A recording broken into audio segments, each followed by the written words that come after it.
اعوذ باللہ من الشیطان الرجیم۔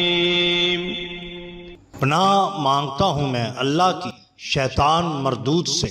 بسم اللہ الرحمن الرحیم۔ شروع اللہ کے نام سے جو بڑا مہربان نہایت رحم والا ہے۔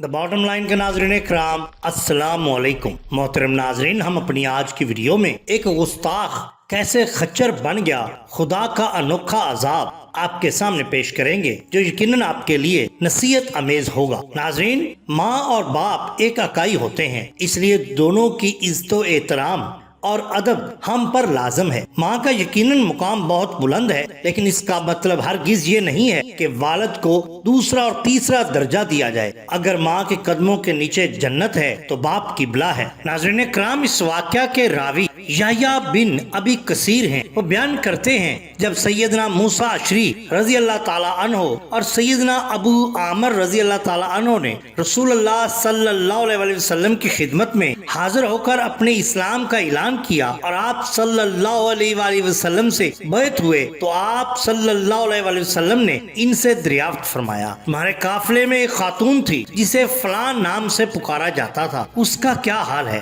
انہوں نے عرض کیا، یا رسول اللہ صلی اللہ علیہ وآلہ وسلم، ہم نے اس خاتون کو اس کے خاندان والوں میں چھوڑ دیا ہے۔ رسول کریم صلی اللہ علیہ وآلہ وسلم نے ارشاد فرمایا، واقعہ یہ ہے کہ اس کی مغفرت ہو گئی۔ انہوں نے عرض کیا، اے اللہ کے رسول، آخر کس وجہ سے اس کی مغفرت ہوئی؟ آپ صلی اللہ علیہ وآلہ وسلم نے ارشاد فرمایا، ماں کے ساتھ اس کا حسن سلوک کی بنا پر۔ پھر آپ صلی اللہ علیہ وآلہ وسلم نے فرمایا، اس کی ماں بہت بوڑھی تھی۔ ایک ڈرانے والے منادی نے اس کی قوم میں آواز لگائی کہ دشمن تم پر آج رات حملہ کرنے والا ہے، اس لیے تم بستی چھوڑ کر نکل بھاگو۔ چنانچہ وہ اپنی بوڑھی ماں کو پیٹھ پر لاد کر نکل پڑی۔ جب وہ تھک کر چور ہو جاتی تو اپنی ماں کو نیچے بٹھا دیتی، پھر اپنا پیٹ ماں کے پیٹ سے چپکا دیتی، ماں کے پیروں تلے اپنے دونوں پیر رکھ دیتی تاکہ ماں کے پاؤں شدید گرمی سے جھلسنے نہ پائیں۔ چنانچہ وہ عورت اپنے اس عمل کی وجہ سے نجات پا گئی اور اللہ تعالیٰ نے اس کی مغفرت فرما دی۔ شعب الایمان 208/6 حدیث نمبر 7924 سے آپ کے سامنے پیش کی گئی ہے۔ ناظرین کرام، اسی طرح شرح صدور میں ایک واقعہ بیان کیا جاتا ہے۔ حسیب بانی نے اپنی کتاب ترغیب میں عوام بن ہوشب سے ایک روایت کی ہے۔ انہوں نے بیان کیا کہ میں ایک مرتبہ ایک قبیلے کے قبرستان میں گیا تو میں نے دیکھا کہ عصر کے بعد ایک قبر پھٹی اور اس میں سے ایک آدمی نکلا جس کا بدن آدمی جیسا اور سر خچر جیسا تھا۔ وہ 3 مرتبہ خچر کی بولی بولا، پھر قبر میں چلا گیا اور قبر بند ہو گئی۔ عوام بن ہوشب کہتے ہیں کہ جب میں نے ان لوگوں سے اس کا حال دریافت کیا تو معلوم ہوا کہ یہ شخص شرابی تھا، اور جب اس کی ماں اس کو خوف خدا سے ڈراتی تھی تو یہ بد نصیب اپنی ماں کو یہ جواب دیتا تھا کہ تو خالی خچر کی طرح بولتی رہتی ہے۔ عصر کے بعد اس شخص کا انتقال ہوا تو روزانہ عصر کے وقت قبر پھٹ جاتی ہے اور یہ سر نکال کر 3 مرتبہ خچر کی بولی بول کر پھر قبر میں چلا جاتا ہے اور قبر بند ہو جاتی ہے۔ ان واقعات میں